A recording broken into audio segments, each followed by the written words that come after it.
বন্ধ ঘরে ভয়ানক অগ্নিকাণ্ড, পুড়ে ছাই ঘরের সমস্ত জিনিস। আগুন নেভাতে ঘটনাস্থলে দমকল। নদিয়ার শান্তিপুরে গৃহস্থ বাড়িতে ভয়াবহ অগ্নিকাণ্ড। শান্তিপুর শহরের 13 নম্বর ওয়ার্ডের বাসিন্দা গৌতম প্রসাদ গোস্বামীর বাড়ি রাধাকৃষ্ণ গোপাল জিউ বিগ্রহ বাড়িতে এই অগ্নিকাণ্ডের ঘটনা ঘটে। এলাকাবাসী সূত্রে খবর, আজ সকালে হঠাৎ বাড়ির দোতলার ঘর থেকে ধোঁয়া উঠতে দেখেন তারা। পরবর্তীতে ছুটে গিয়ে দেখেন বন্ধ ঘরে ভয়াবহ অগ্নিকাণ্ডের ঘটনা ঘটেছে।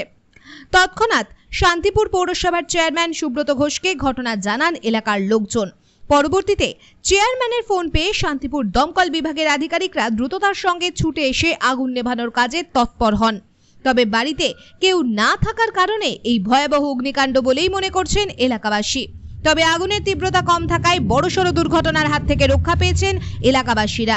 যদিও খবর পাওয়া মাত্র বাড়ির সদস্যরা ছুটে আসেন, এখনো আগুন নিয়ন্ত্রণে আনা সম্ভব হয়নি। তবে দমকল যুদ্ধকালীন তৎপরতায় আগুন নেভানোর কাজ করছে। পরবর্তীতে শান্তিপুর থানার পুলিশ এবং শান্তিপুর পৌরসভার পৌরপতি সুব্রত ঘোষ দুর্ঘটনাগ্রস্ত বাড়িটি দেখতে আসেন এবং পরিবারের পাশে থাকার আশ্বাস দেন। তবে কিভাবে আগুন লাগলো তার তদন্ত শুরু করেছে দমকল আধিকারিকরা। যদিও দিনে দুপুরে অগ্নিকাণ্ডের ঘটনায় আতঙ্কিত এলাকার মানুষ।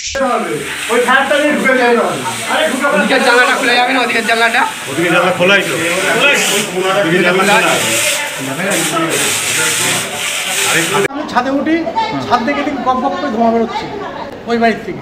আমার এখানে পাশের বাড়ি, আর ওই বাড়িতে মেশিন আছে। আচ্ছা, মেশিন অফ করে এসে ওই দুজনে আমরা দৌড়তে আসছি, চেঁচাচ্ছি আগুন লেগেছে।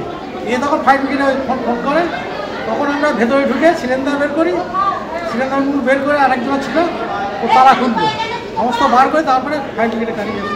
আমরা চেয়ারম্যানকে ফোন করলাম, চেয়ারম্যান সাহেব আবার ফোন করেছে, ফায়ার ব্রিগেড গাড়ি ডাইরেক্ট নিয়ে চলে এসেছে। সিলিন্ডার যেগুলো এটা হচ্ছে আজকে আমার অফিস ছুটি, শনিবার বাড়িতেই ছিলাম, অন্য একটা বিষয় নিয়ে করেছিলাম। হঠাৎ শুনতে পাইলাম গৌতম গোস্বামী অর্থাৎ বাপি গোস্বামীর বাড়িতে আগুন ধরে গেছে। সঙ্গে সঙ্গে আমি ফায়ারের ওসিকে ফোন করি। সঙ্গে সঙ্গে প্রায় 10 মিনিটের মধ্যেই তৎক্ষণাৎ কিন্তু গাড়ি সার্ভিস তারা চলে আসে। আসার পরপরই তারপরে তারা কাজে আরম্ভ করেন। কিন্তু ব্যাপার হলো যে ঘরটায় আগুন লেগেছিল, পরবর্তীতে দেখা যাচ্ছে এসি থেকে আগুনটা লেগেছে এবং ঘরটি বন্ধ ছিল, তালা বন্ধ অবস্থায় ছিল। এবং সঙ্গে সঙ্গে বাপিদাকেও ফোন করা হয়, উনি চলে আসেন এবং ওই তালাটি ভেঙে পরবর্তীতে দেখা যাচ্ছে ঘরের মধ্যে আসবাবপত্র যা ছিল, আলমারি, খাট সমস্তটাই প্রায় ভেতরে ধরে গেছে। এই অবস্থায় এখনও পর্যন্ত তারা কাজ চলছে। আশা করছি তারা এটা নিষ্ক্রিয় করে দেবেন।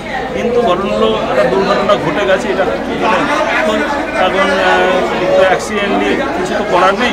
এবং ফায়ার কিন্তু খুব দ্রুততার সঙ্গে তারা কিন্তু কাজে তারা ফোন করেছে এবং কাজের জন্য কতক্ষণ ধরে প্রক্রিয়া চলছে? কতক্ষণ ধরে?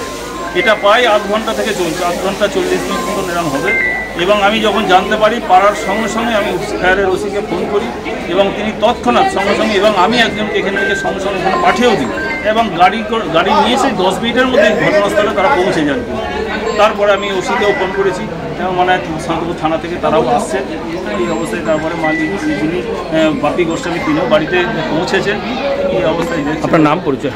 সুব্রত ঘোষ, চেয়ারম্যান, শান্তিপুর পৌরসভা।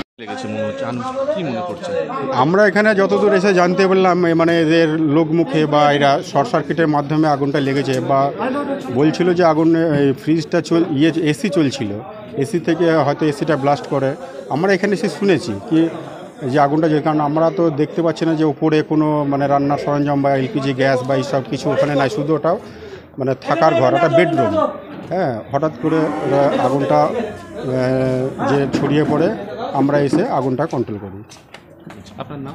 আমার নাম Sushanta Mondal, sub officer, Shantipur fire station. Shantipur Krishnagopal Jiu, যেখানে সকালবেলায় মনে করা হচ্ছে শর্ট সার্কিট থেকে এসিতে আগুন লেগে যাওয়ার দরুন পুরো বাড়ি দাও দাও করে জ্বলে যায়। সাথে সাথে ফায়ার ব্রিগেডের তৎপরতায় আগুন নিয়ন্ত্রণে আসে। ক্যামেরায় সুমিত দেবনাথের সাথে অরিজিৎ ঘোষাল, শান্তিপুর, প্রাইম বেঙ্গল।